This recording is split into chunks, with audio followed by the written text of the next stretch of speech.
Could you walk us through what you know now about the shooting? Sure. So without getting into really specific investigative steps that we took, so we know that the suspect, Daquan Reed, he was at Saks Fifth Avenue in the parking lot. At some point, he became engaged in an argument. That argument ended.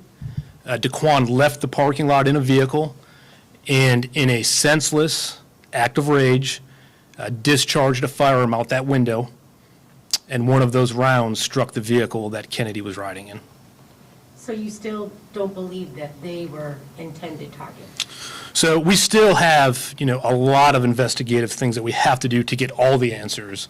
But at this point, my belief continues to be that no, I do not believe that they were an intentional target of that shooting. How old is Daquan and where is he from? He's 24, from Virginia. Was anyone else shooting that you could tell us? So again, we still have to, dig a little deeper into this, but what we believe right now is we have the sole shooter who killed Kennedy. And is he aware that you're looking for him? He probably will be now. Yeah. Can you talk about some assistance that you were able to get from a witness? So we did have a witness who cooperated in our investigation. Again, without going into too many specific details of that cooperation, I will just say that that person was extremely beneficial to us moving forward as fast as we did in this case.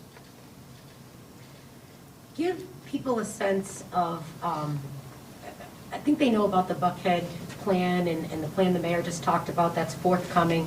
But what can you say to people about these shootings at the malls? We've all been live there and people are always walking up to us and obviously asking us questions. What can you say about it now that we have more information on this one? So I think they're all independent events. This one was for nothing. It was senseless. It shouldn't have happened. It did. And when anything like this does happen, I can assure you that my unit will not stop working. We will work around the clock until we get, those individuals who are responsible. Do you have some video that you were able to release? Not at this time, no. Are you working with outside agencies, I guess, trying to bring in? So again, we secured this arrest warrant early this morning. It was after midnight. So that is something that is in the works, and we will coordinate with all of our law enforcement partners to get this individual in custody just as soon as we can.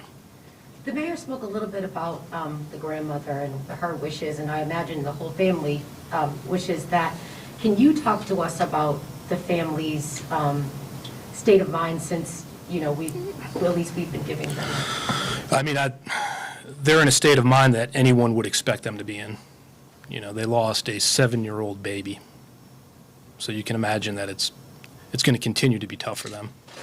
So I think anything we can do to provide just an ounce of relief, then we're going to do it. So in terms of Mr. Reed, he, let's say, maybe has some local affiliations. Do you know if he has a local address? I'm just trying to get some sense of. No. Is there anything here that brings him here from Virginia? Now, again, we're still investigating what his business was in Atlanta. We have not found anything that links him to being a resident of our city, and we do believe he resides out of state.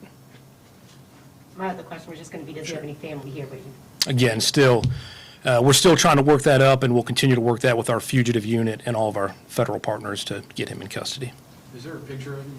So we will provide that to you guys. I believe our public affairs unit will be emailing that out to anyone who's interested. any idea what kind of criminal history? He is a convicted felon out of Virginia, and he did have multiple cycles.